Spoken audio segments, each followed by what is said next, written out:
Kembali di Kupas Ketujuh, pemirsa, saya langsung ke Pak Wawan. Apa yang kemudian bisa dipelajari dan juga harus mungkin kemudian dilakukan oleh BNPT dari kasus ini? Sebetulnya BNPT kan sudah ingin melakukan penutupan sudah lama, termasuk tadi dikatakan guru pokok sudah lama, karena memang mekanismenya itu kan tidak ada, ya. Artinya yang tadinya automatically tadinya diminta dari pihak Kominfo itu langsung menutup kayak situ porno itu. Tapi Kominfo tidak berani kalau tidak ada permintaan. Jadi itu seperti itu mekanisme. Tapi akhirnya disusun. Jadi sebenarnya ini dari Kominfo apa dari BNPT atau dari mana?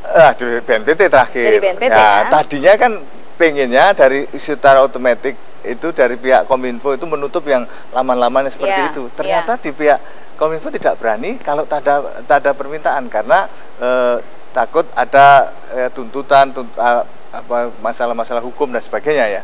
Nah terus maka sekarang keresahan masyarakat seperti yang disampaikan tadi sudah cukup lama itu dipelajari dengan mendatangkan semua elemen, dan kebetulan memang tidak melibatkan jenengan untuk hadir. Tapi nanti next ya saya ingin datangkan yang 7 itu untuk bicara. Tidak usah 7 tapi semuanya. Dan kita ingin bicara dari hati ke hati karena kita ingin membantu karakter building. Tidak musuhan, tidak ada yang musuhan, tidak ada benci, tidak ada. Oh, saya sama teroris juga peluk-pelukan. Nah ini terus terang aja di penjara saya, 20 penjara saya datang ya peluk-pelukan mereka. Saya anggap saudara, bahkan saya juga ngambil anak asuh dari anak-anak mereka dan termasuk laman-laman ini. Jadi itu sebetulnya tidak ada maksud ingin membumi hanguskan ataupun mereduksi pemikiran seperti itu. Tapi ini keprihatinan bersama. Dan itu ada yang kajian. Jadi tidak ujuk-ujuk. Tidak ada, mendadak tidak ada. Ada kajian, tapi kemudian kalau misalnya kajiannya ternyata kurang mendalam, menghadirkan kalau protes. Ada aksi dan ada reaksi itu kita biasa. Tahu kajian yang mana? Kajian yang mana kita kadang tahu. Karena memang ini tidak dibuka untuk publik, makanya nanti kalau mau ketemu secara rame-rame, nah disitulah kita ungkap. Karena memang ada masalah-masalah yang tidak bisa dibuka ke publik, karena kalau dibuka ke publik secara itu sebenarnya sangat berbahaya. Ketua kepala BNPT-nya ini Pak Wawan, saya kira adem Indonesia. Oke, Mas Agus sudah menjalani proses minggu terakhir. Adakah respon dari Kominfo sejauh ini? Ya itu dia, sampai sekarang kita minta tolong jelaskan mana poin-poin mana yang kita masuk kriteria radikal tadi. Nanti jumpa aja Mas. Sampai sekarang kita tidak jelas. Kan bisa kalau juga kalau memang katakanlah ingin tidak diketahui publik kan bisa lewat internet. Nah, ini ya kan tapi paling tidak begini. Anggota dewan yang salah satunya melakukan pengawasan.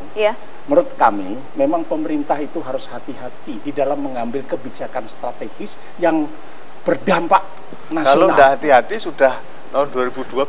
Saya kira tidak. Belum. Karena apa?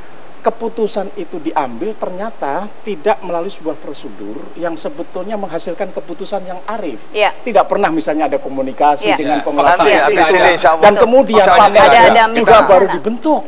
Yang seharusnya panel ini lebih dulu dibentuk untuk mengkaji segala permasalahan terkait dengan situs yang bermuatan negatif itu ternyata baru dibentuk. Tapi ya panel Kominfo. Kalau panel Mas Riza ya. Saya pikir kita setuju semua bahwa gencar tangkal situs radikal, bahwa isunya adalah jihad, kemudian takfiri. Jangan lupa juga banyak situs di masyarakat kita yang sangat mudah menyalahkan orang, mengkafirkan orang lain. Misalnya paham-paham yang pengajian dari kelompok Wahabi, Salafi, kemudian mempermudah orang takfiri. 16 orang yang berangkat ke Turki, menurut saya adalah saya sependapat dengan Pak Tamrin tadi, bukan situs radikalnya yang situs harus radikalnya, tetapi situs yang ilegal membahayakan. Itulah ilegal berbahaya istilahnya. Saya pikir ini juga bahaya. Legal misalnya seperti yang legal, tetapi yang isinya misalnya menganjurkan dakwah yang takfir, dan jadi ini luar biasa bahayanya menurut saya. Bagaimana saya pikir kita ada NU, Muhammadiyah, ini adalah dua organisasi masyarakat besar yang mengedepankan Islam Indonesia. Ini luar biasa. Tujuannya baik. Saya langsung ke Mas Mustafa, silakan. Yang dilakukan oleh gerakan Salafi Wahabi yang sangat mudah mengkafirkan orang lain. Ini juga berbahaya. Ini gini. Oke, kita kembali Mas Mustafa. Prioritaskan dulu yang memang ini nyata-nyata. Saya setuju. Baik, Mas Mustafa. Sekarang gini, jangan yang prioritas di ke belakang. Saya bukan membela bukan apa. Ini soal keadilan. Saya sudah 15 tahun. Enggak, no problem. Persoalannya adalah media portal Islam yang temannya BNPT sendiri, Gema Islam, juga dibabat. Oke. Saya bukan soal apa, soal nyebut Ar-Rahmah apa. Ini Ar-Rahmah mungkin keluarganya penjahat semua, tetapi produk portalnya kita bisa lihat sendiri di internet. Nah, sekarang kalau soal menebar kebencian, soal apa tadi jihad, takfiri dan sebagainya, mohon maaf. Banyak sekali di masyarakat kita. Saya tahu itu adalah nanti dulu kan disulut oleh nanti gantian. Anda itu profesor begitu. Jadi kita begini, takfir, kafir, bid'ah itu adalah bahasa Al-Qur'an. Saya kira BNPT bukan lembaga seperti MUI yang bisa menafsirkan Al-Qur'an semaunya sendiri.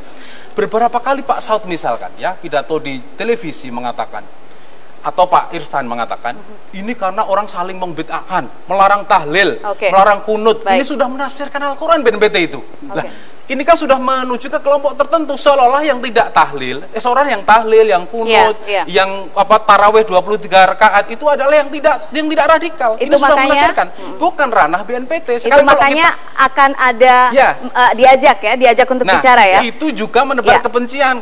Karena ini kan ada yang tidak kunut, ada yang tidak tahlil, ada yang tidak 23 rakaat. Ini kan menebar kebencian. Saya harus potong di sana, Ini fakta. Pak Tamrin silakan. Jadi masalah kita ini sebenarnya masalah situs. Nah, masalah situs ini harus kita lihat satu demi satu. Tidak bisa digeneralisir kayak Ustadz ini bilang semua nggak bisa. Tapi harus lihat satu demi satu di mana duduk perkaranya, isinya apa, baru kemudian dibuat keputusannya, baru kita rekomendasikan kepada menteri gitu. Jadi kalau tadi di blogger dicabut dulu, saya panel tadi. Ini saya dengar katanya yang 7 itu diprioritaskan. Semuanya yang ini kan blogger dulu kan ada kesalahan. Yang 7 itu diprioritaskan. Itu yang akan diprioritaskan ya. Baik. Kita sudah baik. Jadi kita membangun karakter building. Saya setuju itu. Baik. Terima kasih. Mohon maaf sekali Bapak-bapak, waktu kita sudah habis. Terima kasih sudah bergabung bersama kami di Kupas ke-7 malam ini. Semoga bermanfaat. Para paham radikalisme itulah patut diwaspadai dan ditangkap dalam perspektif menjaga keutuhan negara kesatuan Republik Indonesia. Maka dibutuhkan kebijakan dan kebijaksanaan dalam menangkal paham radikalisme yang bisa memecah belah bangsa. Apalagi dalam sejarah berdirinya NKRI, para pendiri bangsa, utamanya ulama dan wali songo, memperjuangkan Islam dan kemerdekaan bangsa Indonesia bersama-sama. Saya Putri Ayuni Tias pamit. Selamat malam. Terima kasih.